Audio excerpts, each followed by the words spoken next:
where do you want to hold it? A warm summer day, my son, my dad, big appetites, and a lake full of trout. Dinner tonight will be an adventure and a trip down memory lane. Let me share a secret recipe. Discover an ingredient that fires your imagination. Choose other flavors to match.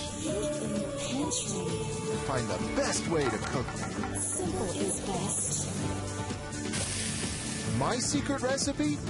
Cooking without a recipe. You can do it too. Going fishing is more than just catching fish. No. When I was a kid, it was all about spending time with my dad. It's become a family tradition that I'm passing on to my son. I'm also going to share something else with Gabe that my dad taught me. He wasn't a chef, but he knew that it takes great ingredients to make a great meal. I'll definitely pan fry some of our trout because that's the way my dad taught me to do it. The adventure will be finding the rest of the ingredients to make this my special meal. For that, I won't need tradition or a recipe, and neither will you. No.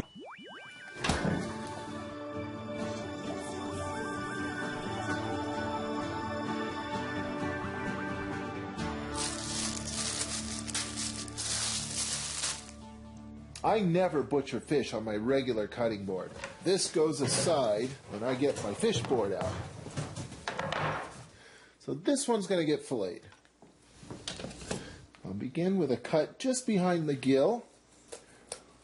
I do that on both sides.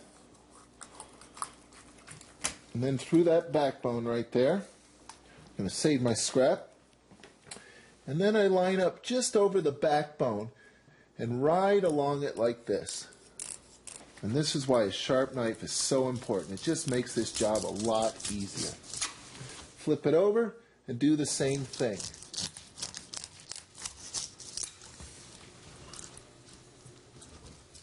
And now for the belly bones, I can literally feel the edge of the knife hitting the bottom of the bones. The bones are my guide.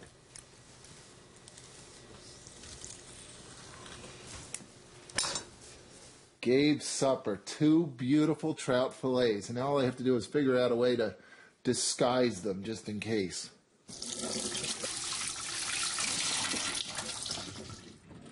Trout trim is perfect for making fish broths. It's got a nice neutral fish flavor to it. Good stuff. So I'll just pack it into a freezer bag. And next time I'm going to make something like a fish stew, or next time I need to make a fish broth, there it is.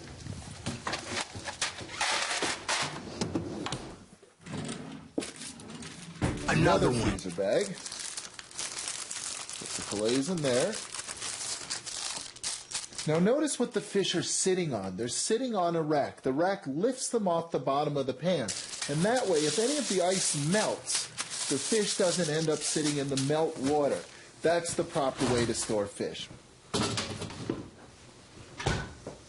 Clean hands, clean cutting board.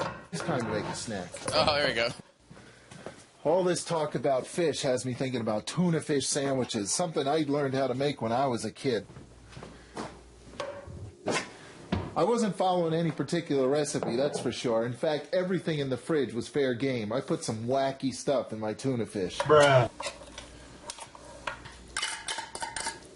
Canned tuna is actually relatively neutral in flavor, so I think of it as a playground for experimentation. I'm going to use some whole grain mustard, mainly because it's got lots more flavor than just plain old Dijon. And I also like red onion in my tuna fish. Mix that in. Some lemon. And even though this is packed in olive oil, I think I'll add some more olive oil. It's got a nice rich flavor to it. That'll be good.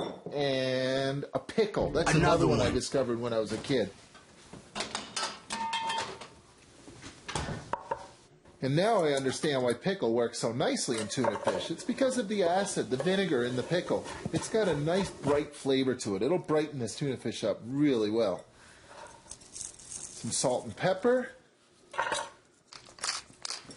And some kind of herb, or at least something I think of as an herb. Fennel. I think I'll just take some of these fennel tops right here, mince those up. They've got a nice anise flavor to them, a little bit of licorice flavor to them. They'll be nice in that tuna fish.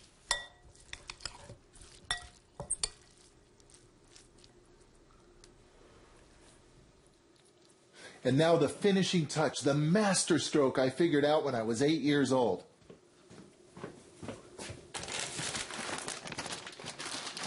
Potato chips.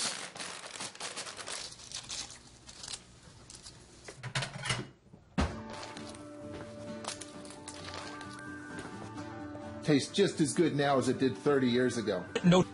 Time for lunch.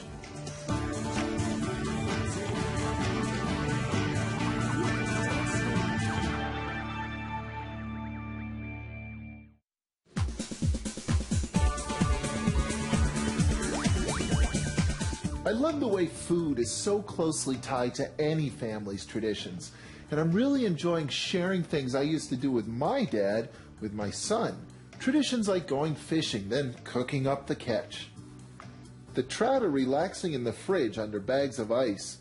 I filleted one just in case Gabe decides he doesn't like it whole, but I still haven't figured out what else I'll do to his filleted fish, nor do I know what else I'm going to serve with the meal. But I know where to start looking. Oh, there we go. In my pantry, my favorite place to go when I'm looking for an idea, because there's nothing like just seeing, touching, feeling, smelling ingredients to get those creative juices going. No. Today I'm looking for something to go with trout, and I definitely don't want to overwhelm the flavors of the trout. So I was thinking about a grain, actually, some kind of grain dish.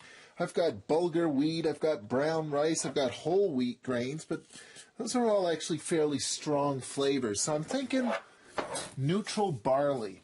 Really, the key with barley is that the flavors I end up adding to the barley could be the ones that muck up the trout. So that's where I've got to be careful. The barley itself is a definite winner with trout. And barley's really easy to cook as well. I think I'll do it risotto style today. The easiest way of all to cook barley. That way you don't have to remember all kinds of complicated ratios, how much liquid to add. You just add enough liquid till the barley tastes good. No, that's just a suggestion. Okay, first step. Big splash of nicely flavored olive oil.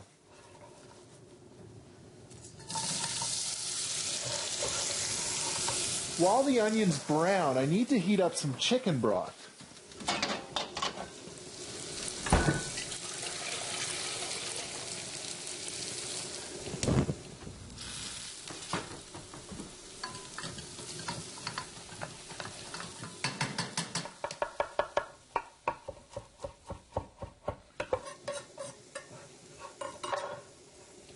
I always add the garlic last so that I don't burn it. Garlic burns very, very quickly, so it's better to add it at this stage of the game than early on and brown it with the onion. So how do you know when the onions are done? Well, it's really quite simple. I can smell them. My whole kitchen smells like browning onions and garlic right now. That's when you know it's time to move on. No. And now for the barley. That should be enough for the three of us. It swells up quite a bit. You'll know when the barley's toasted because you'll be able to smell it. And you'll be able to feel it too. It'll all of a sudden feel a bit sandy as you're stirring away. And now that it's toasted, it's time to start adding liquids.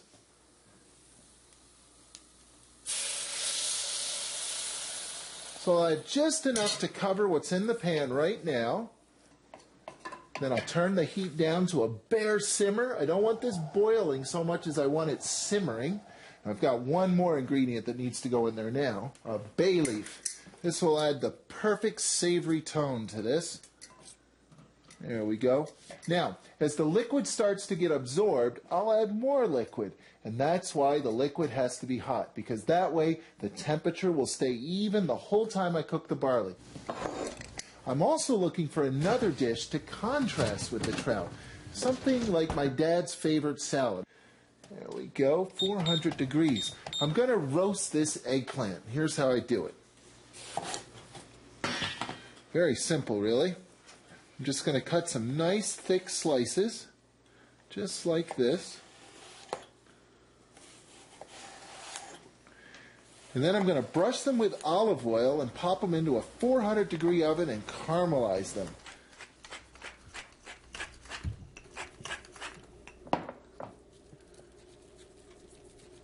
Now I'll wait for the oven to heat up before I fire the eggplant. So the rest of the ingredients in the salad include one of my dad's all-time favorites, roast tomatoes. Oh, there you go. There is so much flavor packed into these little babies. Tomatoes times 10, really.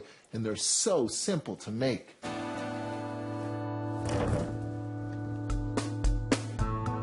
Begin with red ripe tomatoes. Cut into quarters.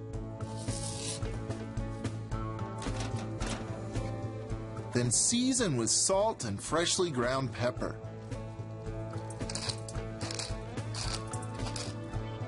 Toss them with lots of olive oil.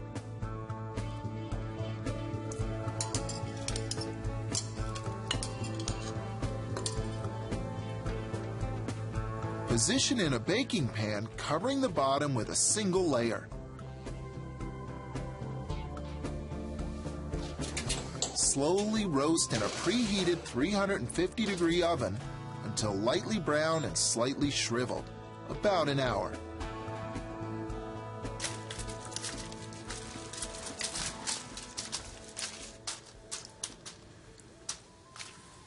I've tossed those tomatoes on top of some beautiful fresh arugula leaves. Arugula has a sharp, peppery flavor to it. It's going to make a nice salad that's going to contrast beautifully with the trout. My oven is now 400 degrees, so it's time to add the eggplant in. How's this barley doing?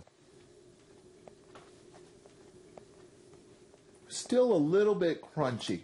And that's the beautiful thing about this risotto method for barley. If it's a little bit crunchy, you just add more liquid, nothing to it. It's getting close though, so that's probably going to be the last addition of liquid that it'll take. There we go. So now it's on to the trout. I'm going to pan fry 2 of them, but I'm going to make that third one kid-friendly too.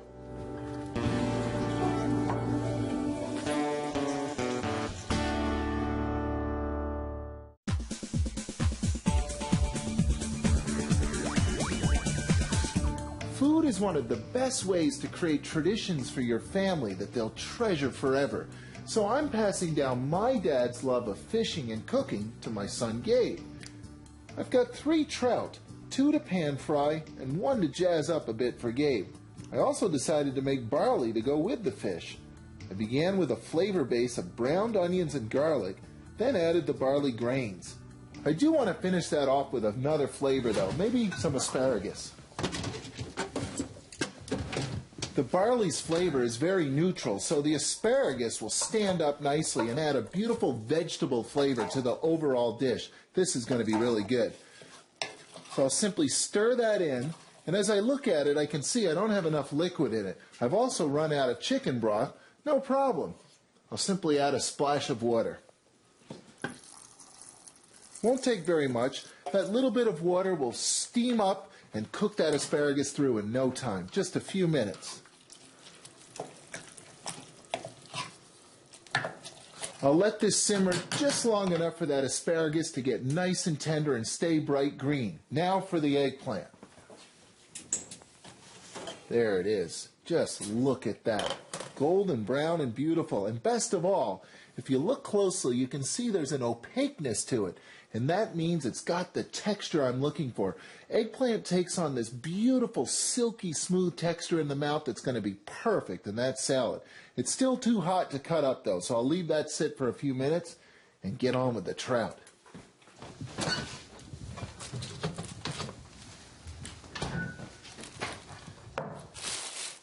Looking good. Now I'm going to cook these whole fish the way my dad used to do it around the campfire. Great big saute pan. And here's the key, bacon. The key to this method is to first render that bacon and then cook the fish in the fat that comes off the bacon. Now while I wait, it's time for Gabe's fish. Now I've got a secret ingredient that's going to make this fish a hit. I guarantee it. No. potato flakes. To crust those, I'm going to have to set up a breading station. The first step is a touch of flour. The second step is an egg with a little splash of water. The potato flakes will be the third step.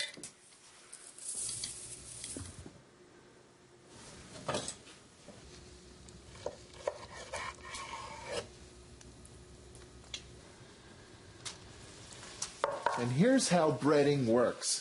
At the moment the fish is wet. Then I toss it in the flour, and now it's dry. Now I add it to something wet again, the egg. And now it's sticky because it's wet again. So I add it then to the potato flakes, and they stick to the outside. And it's ready to bake. Now, I hate to admit it, but I'm actually trying to disguise the fish a little bit here. But that's okay, because maybe somebody in your family isn't quite sure that they like fish. Well, try this on them. They'll love fish.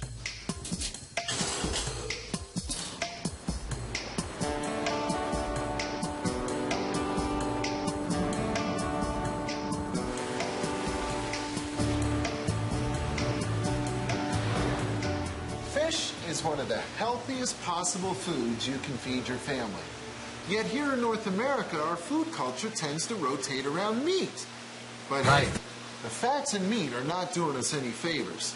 Fish, however, is fat-free, and it makes up for that lack of fat with lots of flavorful oils. And you can see the flavor in the fish. Let's look at this salmon here. It's the #1 consumed fish on the globe, and it's got so much oil in it that it almost looks like the marbling in meat. Same with the trout. Lots and lots of healthy oil. Those oils are healthy because they're loaded with omega-3 fatty acids, compounds that help keep our blood running smoothly. And that's why nutritionists recommend we eat fish at least 3 times a week. What I find really interesting is this. The more oil there is in a fish, the more flavor there is. Therefore, the most flavorful fish are the healthiest fish. That's Mother Nature talking, and I think we should listen.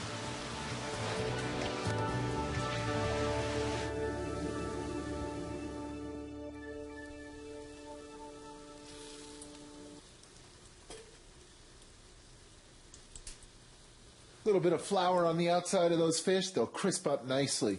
The bacon crisped up pretty nicely too, and look at all that flavor. They are ready to cook that fish in. Here we go.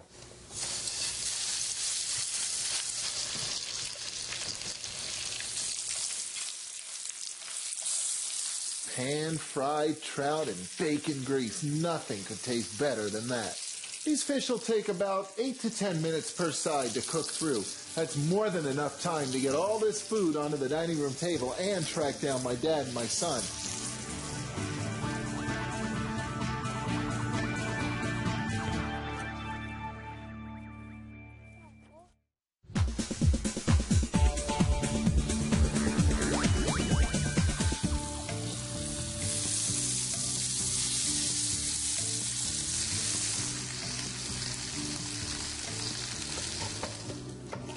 Just look at the color of that eggplant. There is so much flavor in golden brown roasted eggplant.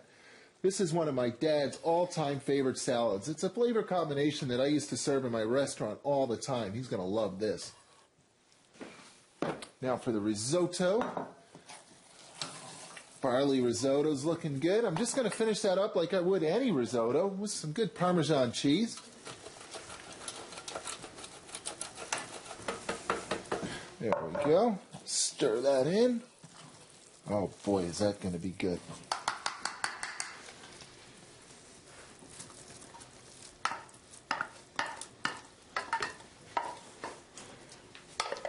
Only one thing missing here. More cheese. Just a couple of slices for garnish there. That'll look good. Cool. Okay, dinner's coming together nicely. Risotto, salad.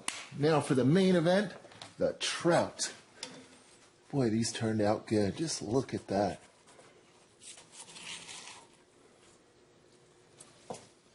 I think we'll start with just one and then a couple of pieces for Gabe. Potato crusted.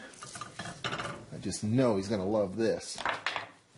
Now here's what I've been waiting all day for. A taste.